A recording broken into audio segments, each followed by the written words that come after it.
பல்வேறு அரசு நிகழ்ச்சிகளில் கலந்து கொள்வதற்காக துணை முதலமைச்சர் உதயநிதி ஸ்டாலின் விழுப்புரம் சென்ற நிலையில் கலைஞர் அறிவாலயத்தில் உள்ள அம்பேத்கர் சிலைக்கு மாலை அணிவித்து மரியாதை செலுத்துகிறார். அதன் நேரடி காட்சிகளை தற்போது காணலாம்.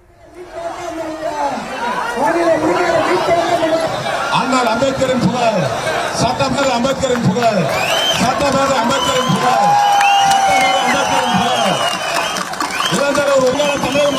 இது பற்றிய விவரங்களை நம்முடைய செய்தியாளர் தாமோதரன் வழங்க நாம் கேட்கலாம். தாமோதரன், மேலும் விவரங்கள். வணக்கம் ஷியாம். தமிழகத்தின் துணை முதலமைச்சர் உதயநிதி ஸ்டாலின் அவர்கள் விழுப்புரம் மாவட்டத்தில் பல்வேறு நிகழ்ச்சிகளில் கலந்து கொள்ள உள்ளார். அரசு நிகழ்ச்சி மற்றும் கட்சி நிகழ்ச்சி உள்ளிட்ட பல்வேறு நிகழ்ச்சிகளில் கலந்து கொள்வதற்காக விழுப்புரத்திற்கு நேற்று இரவே வந்துள்ளார். நேற்று இரவு வந்து சுற்றுலா மாளிகையில் தங்கிய அவர் இன்று காலை புறப்பட்டு முதல் நிகழ்ச்சியாக விழுப்புரம் கலைஞர் அறிவாலயத்தின் முன்பு உள்ள அம்பேத்கர் சிலைக்கு மாலை அணிவித்து மரியாதை செலுத்தினார்.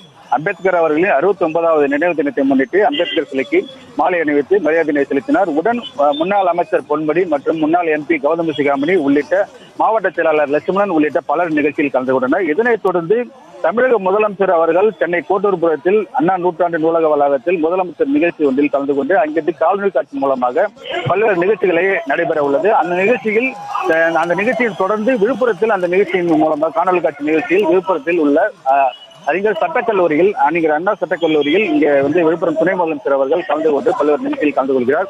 இதனைத் தொடர்ந்து மதியம் சிந்தாமணியில் உள்ள கலைஞர் சிலையினை புதிதாக நிறுவப்பட்டுள்ள கலைஞர் சிலையினை திறந்து வைக்க உள்ளார். அதனைத் தொடர்ந்து மாலை 5 மணி 6 மணி அளவில் விக்கிரவாண்டி சூர்யா கல்லூரியில் நடைபெற்றும் விக்கிரவாண்டி தொகுதி கிளை செயலாளர்கள் மற்றும் BLO மீட்டிங் நடைபெற உள்ளது. அந்நிகழ்ச்சியில் கலந்து கொள்ள உள்ளார். அந்த நிகழ்ச்சியில் மொத்தம் 4 நிகழ்ச்சிகள் விழுப்புரத்தில் நடைபெற உள்ளது. 4 நிகழ்ச்சிகளில் கலந்து கொண்டு விட்டு அதனைத் தொடர்ந்து சென்னை நோக்கி இன்று இரவு புறப்பட உள்ளார். தற்போதைய விவரங்களுக்கு நன்றி தாமோதரன்.